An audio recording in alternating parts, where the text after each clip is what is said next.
All right, we're going to install a MirrorTap in this 2021 C8 Corvette. First thing we're going to do is take a little plastic pry tool. We're going to go between the body of the mirror and this little plastic housing on the back. Insert our pry tool, pry out gently, and it snaps right off. You notice I have the screen and the console covered. That way, if you do happen to drop anything, you don't damage anything on your new Corvette.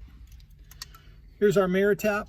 We've already pre-bent the taps to 90 degrees because it's very tight.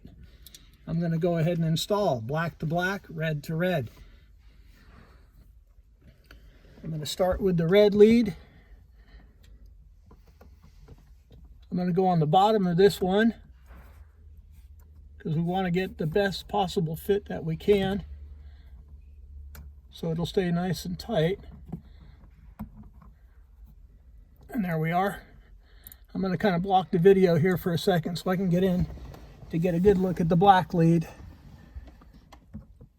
And I believe that we're good to go right there. Now I'm going to plug in my radar detector. Okay.